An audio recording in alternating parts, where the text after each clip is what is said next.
Hello everyone, thank you for joining us in another one of our LabChart Mastery series of webinars. My name is David Ream. I'm the Technical Support Engineer for AE Instruments North America, and I am based out of our Colorado Springs, Colorado office. And today we're going to cover calibrating your respiratory flow and using the Spirometry extension.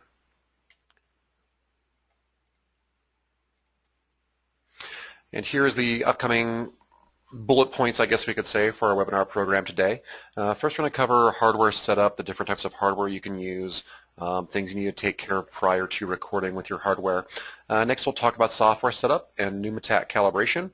And finally, we'll talk about the analysis features available to you with the Spirometry extension. A word to the Spirometry extension: since it is an extension, it is free to all LabChart users, so you don't need a LabChart Pro license code to actually be able to access and use the Spirometry extension. So that's what we're going to cover today. So I'm going to go ahead and move on and kind of exit out of my presentation and open up LabChart. So before we get into software, as I mentioned, we're going to talk about some hardware concerns. So obviously the Spirometry extension is designed to be used with the spirometer. We market a variety of them with a spirometer, a research-grade spirometer front-end amplifier, as well as a spirometry pod mainly designed for teaching use. Today I didn't have access to an actual spirometer amplifier, so we're going to be using one of our teaching-grade spirometry pods. So first thing, and one of the most common pitfalls for excuse me, for our customers is not allowing the unit either sufficient time to warm up or actually zeroing the spirometer before collecting data. If you don't allow it the proper time to warm up or don't zero before collecting data, you'll quite often run into the drifting volume calculation that many people who have performed spirometry before run into. So a word to the warm-up. Normally we recommend about 15 minutes of warm-up before using the spirometer or collecting any data. And normally what you want to do is go ahead and connect your spirometer to the power lab, turn on the power lab, start the software, and just kind of let everything sit there and run for about 15 minutes, just not really collecting data, but just sitting there with power applied. The reason for this is most electrical equipment is designed to be run at its operating temperature. And if you kind of jump the gun and start collecting data right after starting everything up, it may have not reached its operating temperature, and you're going to see some thermal drift in your signal or an offset. This offset, usually on the flow channel, can just compound problems further down the way, as I mentioned before, in your volume calculation channel. So I've had my spirometer connected here, warming up for about 15 minutes. And once we've kind of reached that, we want to go ahead and zero the spirometer. And like I said, this will also take care of any of the offset problems that can occur in the flow, which in turn cause even worse problems in the volume calculation. So you can zero your spirometer one of two ways. The first is to actually go to the Setup menu. You're in LabChart. Go down to Zero All Inputs and click that. And that will zero your spirometer as well as any other amplifier that's connected, or just basically zero all of the inputs that are actually going into that, coming from that power lab. The other way to do this is through the spirometer channel calculations dialog. So I'm going to go over here. My spirometer is connected to channel 1. We'll go here to channel 1, and you'll see here we have spirometer pod showing up in the channel calculations menu. If we click on this, we bring our spirometer's settings window will come up here, and you'll notice that right here we actually have a zero option. So you can see here in my spirometer that I have connected, we are actually seeing a little offset here. And this offset can be, like I said, the root cause of a lot of problems later on down the line with the spirometry extension. All is not lost if you don't zero, but it can be, at times it can be very difficult to go in here and actually change, remove that offset via the other features in LabChart. So it's always better to take care of it right off the bat and get things zeroed. So I'm going to go ahead here and zero my spirometer. And actually, let me back up a little bit. Prior to zeroing, you might want to make sure that you're recording at the proper range for your flow head. Or if you're using a third-party spirometer, be sure that you're recording at the proper range for that. Later on down the line, we'll talk about detection settings for the spirometry extension And if you are using too large of a range, so your actual max signal amplitudes are significantly lower than the actual range that we're recording at, we can run into identification problems with the spirometry extension. So normally we recommend whatever your anticipated max amplitude is, we want to have the range slightly above that, like the next setting above that. That will allow you to see all of that. So if you're using a third-party spirometer, chances are you're going to have to kind of go here and record some flow data, bring it in and see, okay, yeah, we're well over 50% of the total range. That should work well. Or we're under, so we need to drop our range down a little bit more. Normally with our front ends and the extension, everything works pretty well, but it's always good to go in and validate and make sure we're recording correctly. So that kind of takes care of what we need to be concerned about with hardware, both with warming up and also zeroing. So that's going to take us on to actually recording data and some calibration steps. So I am going to open a file here. We'll go down to about 4 channels. That's all we should need. And this file is actually recorded with actually using a two-way respiration circuit. So both inhalation and exhalation are going through the flow head. You do not have to use a two-way circuit with a spirometry extension. You can use a simple one-way circuit where either inhalation or exhalation are going through the flow head. A word to the flow head orientation and expiration. The spirometry extension, the algorithms it uses to actually determine a lot of its calculations, it requires you to have the exhalation actually make a negative deflection in the flow channel. So if you're coming up with really strange tidal volume numbers, things just don't seem right with what spirometry is actually calculating, double check that, and that can definitely cause problems, especially if you're using a one-way circuit and you're just saying, okay, well, exhalation is actually a positive deflection. So once again, ensure that the way your flow head is oriented, that we're actually getting a negative deflection for expiration from the subject. So once we kind of talked about the flow head orientation here, we're going to talk about setting up the flow channel. So as I said, my spirometer is actually connected here to the flow channel in channel 1, excuse me, and we're going to go ahead and actually record a simple flow calibration here, a word to calibrations. The spirometry extension actually has predefined calibration values for every flow head that we market. So anything from the MLT 1L to the MLT 1000L. We also offer our heated pneumotac that's manufactured by Hans Rudolph, the MLT 800L. We have predefined units conversion and calibration values that will take you over from voltage 2 liters per second. Now, that may be fine for the education setting, but as a researcher, you might want to have something a little more accurate.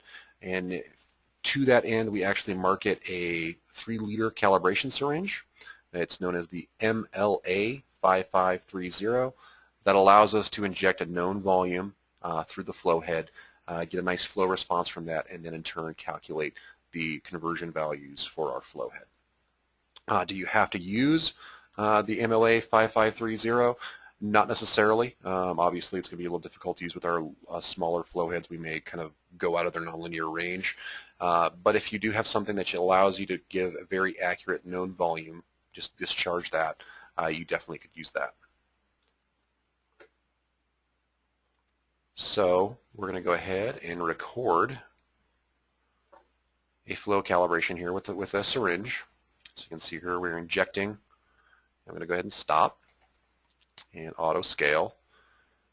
So we have our flow head set up correctly. We're basically forcing the known volume through the flow head as if it's an expiration, and it's shown right here. Now we can go ahead here and select this region. Left-clicking and dragging with our mouse. And we're going to go ahead to our channel drop-down menu by left-clicking the channel title bar. And if the spirometry extension is installed and turned on, you'll get these 4 options: spirometry flow, spirometry volume, spirometry minute ventilation, and spirometry tidal volume. So the first thing we need to do, we need to set up spirometry flow. So I left-click on this, and the spirometry flow settings window comes up. It's asking me where is my flow data. We're going to output flow data out here to channel 1, but what input is it coming in on the Power Lab? In our instance, like I said, it's input number 1. It gives us an option for drift correction. If we've done everything we're supposed to prior to setting up, prior to actually recording data, warming up that spirometer, zeroing everything, we should not need to use drift correction, and normally I would recommend not using it. However, you may, if you have a third-party spirometer and it's getting some oscillation in it or something like that, we can go ahead and apply the drift correction here, but normally 99.5% of the time you're not going to have to use it. As I mentioned, with the flow head calibration here, we have all the flow head models. We have presets conversion values already in for them. So if I change it to LT1L, which shows here, they're already installed in the Spirometry extension. However, as I said, with researchers, and if you're actually doing, using the spirometer for a research application, you might want to have something a little more accurate, not rely on those preset values. And that's where this custom option comes in. Or we can simply hit calibrate. Now we can take it to the same place. So I'm going to go ahead and here and select custom. And you see here this region that I highlighted out here in the flow channel shows up now in this area right here. So if you're using something that you injected a known volume for our specific application here, I'm going to say we're using our 3-liter syringe. So I tell LabChart, okay, it was 3 liters. Here's a flow channel, the change in flow, and here's LabChart actually calculating the proper flow conversion equation from voltage to liters per second. If you have any questions about anything, you'll notice throughout that we have these little hot buttons right here that will take you to the help menu topic for that specific window. I would highly recommend using them. If you get lost at all, definitely click on them. Our help menu, many people have bad experiences when they're using help menus from other Windows programs, say even for Word or PowerPoint, something like that. We try very hard to make our help menu as useful as possible, and the best perspective on it and how to look at it is it actually is a paperless manual. So definitely do not be scared of it. It's broken out into topics, and like I said, if you're in some specific region in the software, quite often you'll see these little help menu buttons. They'll get you the specific topic that covers what you're doing. So we've gone and done our calibration. We have our data that we've recorded with the flow calibration. We've selected it. We've determined our final calibration formula. We hit OK. And LabChart is applying it. So I hit OK. And you'll see here I'm going to drag out a little digital voltmeter, a DVM. And as I mouse over the data, we are now in liters per second. And that's all you really need to do to actually set up the flow channel.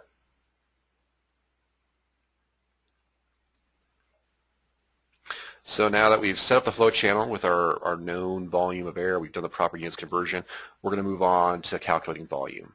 Now to calculate volume from flow, it's basically an integral. You could do this with some of the integral features in LabChart, but the Spirometry extension provides a few other options available to us, or that makes them available to us that will allow us to maybe account for some of the common problems, with doing spirometry. So in channel 2, I'm going to set up my volume channel. So I'm going to go down here and left click, and you'll see here in our channel calculations menu we have spirometry volume. Now prior to doing that, I'm going to record some general flow data here, just so we have some data for the actual volume calibration that we're going to do later. Now this data, as I said before, is recorded using a two-way circuit. You would not need to collect this data if you're using a one-way circuit and just measuring expired volume. But for our specific application, we need to account for the fact that if the subject is inhaling room temperature air, and this room temperature air goes into the lungs and is heated, it expands. And if we don't account for it, it looks like they actually exhale more volume than they actually inhale. So we're going to record some data here that will allow us to calibrate for that, or apply a correction factor, I should say. So basically what we want to do, the necessary data is going to be about 4 or 5 tidal breaths, followed by just a normal inhalation and a full exhalation, just to completely empty the lungs. It doesn't have to be a forced exhalation. It just needs to be nice and calm, but fully exhale the lungs. And then we want to go through and do a few more tidal breaths, and then do another full exhalation. And follow that with a couple more tidal breaths. Once we have data that looks like this, and once again, this is only for a two-way circuit. We do not need to do this for a one-way circuit. I'm going to go ahead and left-click and drag.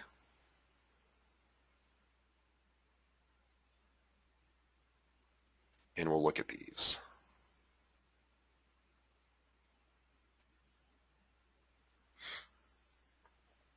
Okay, so we have a few tidal breaths, full exhalation, few tidal breaths, full exhalation, few tidal breaths, and this will allow us to do that calibration. It'll become clear later on. We have to highlight like this in order for the spirometry extension to look at this region of data and calculate the correction factor. So as I said before, we're going to make channel 2 our volume channel. So I left-click on the channel 2 title bar, select spirometry volume, and we get the spirometry volume settings window. First thing you'll notice, we want to have our source, which will be the spirometry flow channel. LabChart already identified it for us, but we can go ahead and change it here if we want to. And then comes this volume correction that we can apply here. So if I check this box, we're allowed to enter the amount of dead space in our flow circuit. Just calculate what's there in between you and the flow head. This is the calculated volume ratio from the selection we've made. By default it's 1, but of course we can apply here our correction ratio. If I hit OK, we've actually applied it. Looks like we might need to make a little bit different selection here. Have a slight bit of drift. If it does not work correctly for you, if you end up getting too much, it still is drifting a little bit, we can go back.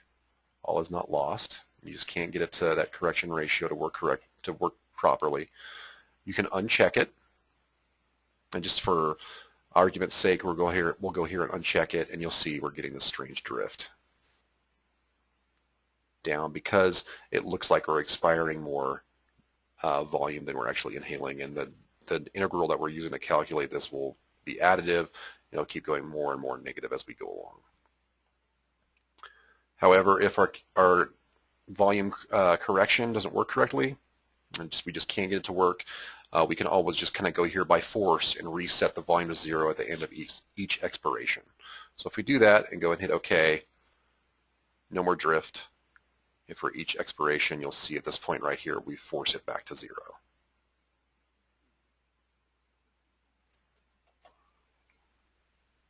I'm going to do a little bit more of a selection here. We'll see if we can't get a better correction value. Do not use these at the same time, one or the other. We'll apply here. There we go. Much better. So a couple breaths before our full exhale, some breaths in between our full exhale, a couple breaths afterwards. And you can see we've accounted for that drift throughout. We're getting a nice volume calculation here.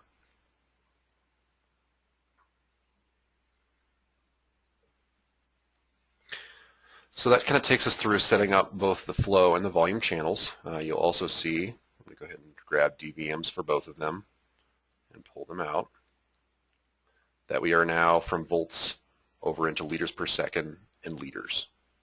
So we've calibrated and also done a use conversion over to a unit that actually means something to us for spirometry data. Now we're going to talk about settings. We can access the spirometry settings from the spirometry menu. You'll see we have about 4 options here: settings, data window, flow volume plot, and report. But of course, we'll talk about these in turn later. However, right now I just want to talk about the settings of how to set up spirometry extension to actually perform the calculations we want out of it. So I left click here.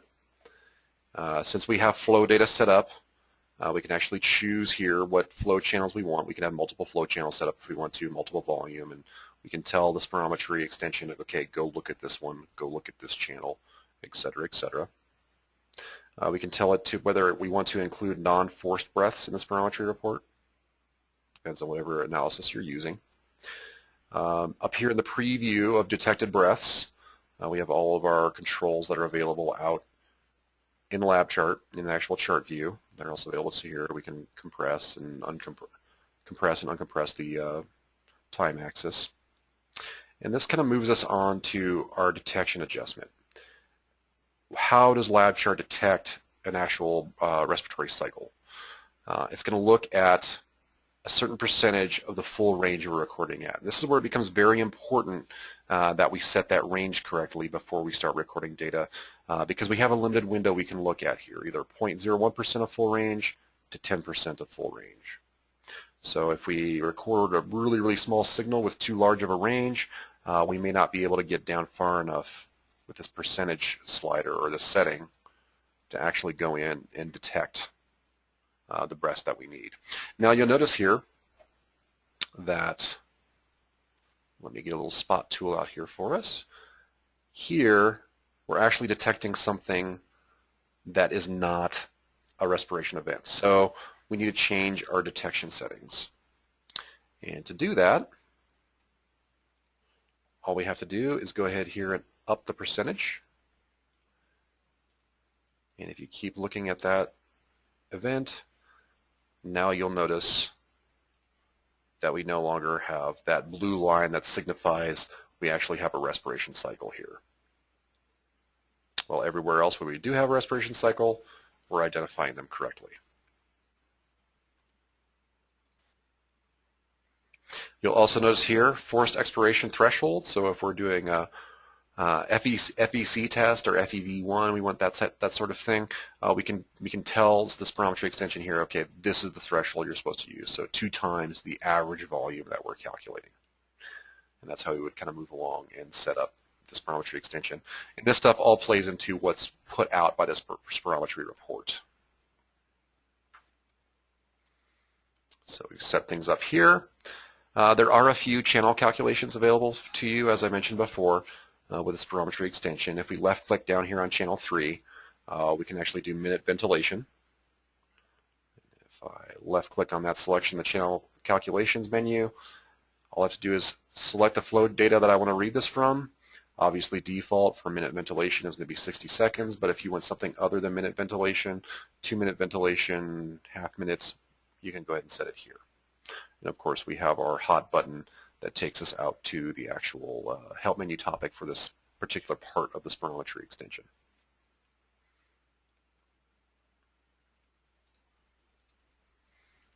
And you can see here, if I pull a DVM out, minute ventilation is pretty steady here. After 1 minute, we change. Okay. Last but not least, we left-click on this on channel 4, and we can select spirometry title volume. Once again, to get there, left-click on the channel title, and you get the channel calculations menu will pop up for that channel, and of course we can set up spirometry title volume. Left-click on this, select what flow data I want to use. The lone option here is source has expiratory flow only. Once again, if we're using that one-way circuit, or just measuring expired flow, we want to check this. However, our data here is from a 2-way circuit, so we don't check this box. I hit OK, and you see now, go ahead and pull a DVM out here, we're getting our tidal volume for each breath.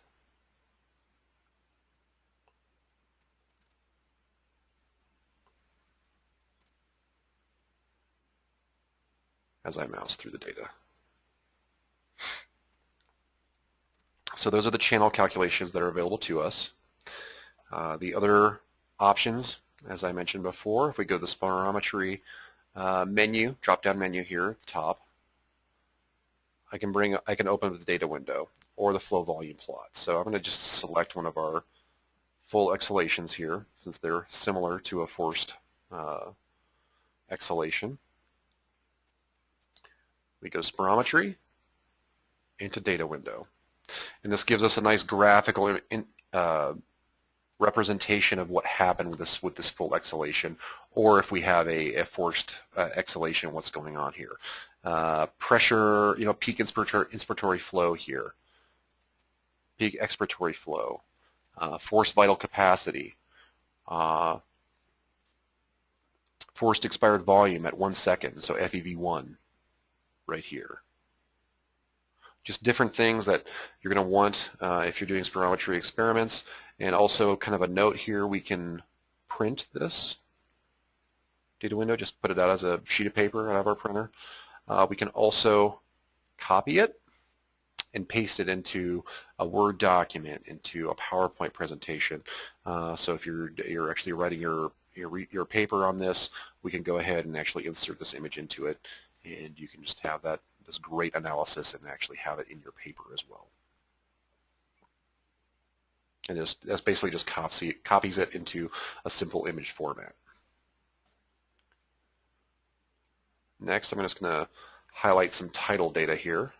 Actually, we'll include one of our full expirations. And we can go to the flow volume plot. So we can see our total breaths, and then we see our full exhalation. This will not occur in real time. As you see, I had to make a selection for this to happen. But we can go in here and look at it. Another thing that you could use if you wanted actual real-time population of this would be the XY window, which can be found underneath the window in XY view. And we could go ahead and actually have an XY plot of flow versus volume if you wanted that to populate in real time. Once again, with the flow volume plot, we can print it. We can also copy it as an image and paste it into another document.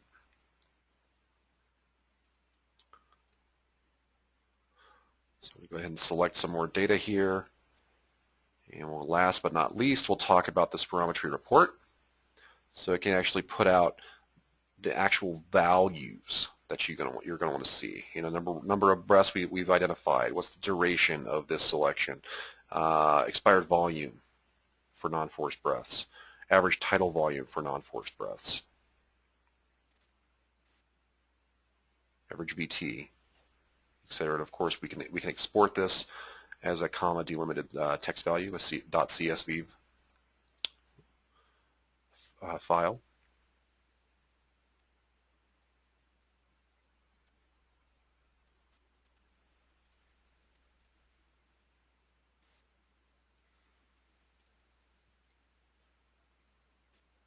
And of course, here if you look at breath 1, forced, we can see everything that we need for that specific breath.